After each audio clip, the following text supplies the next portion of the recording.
Students तो देखते हैं हमारे पास एक another 3 marker question electric field and charges level हमारे पास 2 का।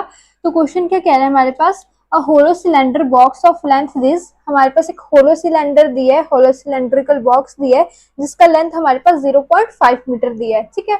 And area of cross section हमारे पास दिया है 20 centimetre square, is placed in 3 dimension coordinate system. आपने की इलेक्ट्रिक कोऑर्डिनेट सिस्टम उसमें है, उसको प्लेस किया हुआ है 3 डायमेंशन कोऑर्डिनेट सिस्टम में, सॉरी। सो आपको यहाँ इलेक्ट्रिक फील्ड का वैल्यू दिया 2x आई गैप। आई गैप मीन्स इलेक्ट्रिक फील्ड आपकी जो है बेसिकली वो x डायरेक्शन में है, ठीक है। तो फर्स्ट पार्ट में आपको नेट फ्लक्स फाइंड करना है सिलेंडर के थ्रू।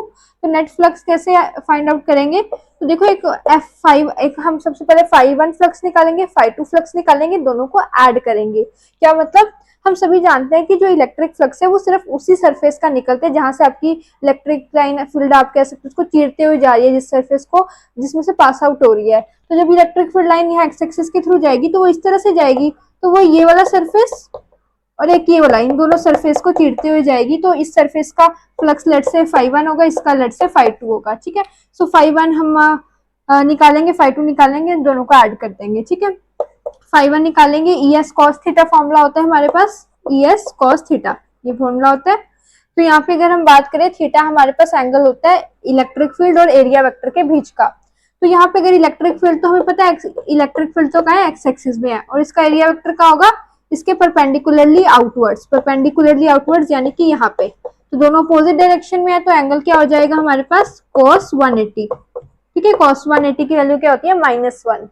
सो यहाँ माइनस CS हो जाएगा, यानी कि माइनस E का वैल्यू क्या है, E का वैल्यू 20 इंटू हमारे पास S क्या है, S हमारे पास बेसिकली एरिया होगा, सर्कल का एरिया क्या होता है पाई आर स्क्वायर, ठीक है। तो हमारे पास पाई इंटू आर स्क्वायर, सो पाई इसका पाई are square.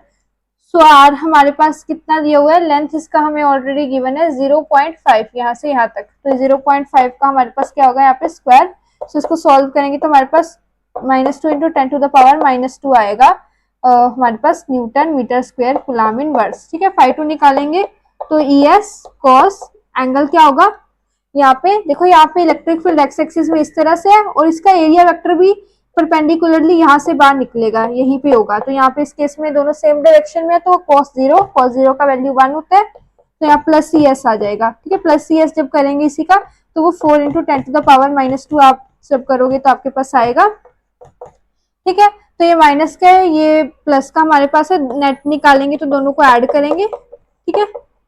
-2 into 10 to the power -2 plus 4 into 10 to the power -2, तो आंसर क्या आ जाएगा 2 into 10 to the power -2 newton metre square coulomb inverse. तो ये हमारे पास नेट क्या आ गया, फ्लक्स आ गया। और सेकंड पार्ट भी यहीं पे कर सकते हैं। सेकंड पार्ट में आपसे चार्ज पूछे कि इसके थ्रू नेट चार्ज कितना पास आउट हो रहा है। तो चार्ज हमारे पास हम सभी जानते हैं गॉस लॉ के अकॉर्डिंग फ्लक्स क्या होता है, charge by epsilon not. So charge यहाँ से फाई ई नॉट हो जाएगा, फाई का वैल्यू हमारे पास 2 इंटू 10 टू द पावर -2 आ गया है, ई नॉट का वैल्यू पता है हमें 8.85 इंटू 10 टू द पावर -12। तो चार्ज आ जाएगा हमारे पास 1.77 into 10 to the power -3 coulomb, इसको जब आप सॉल्व करोगे, ठीक है। तो ये हमारे पास चार्ज भी आ गया और फ्लक्स भी आ गया। तो आई होप ये क्वेश्चन आपको क्लियर है।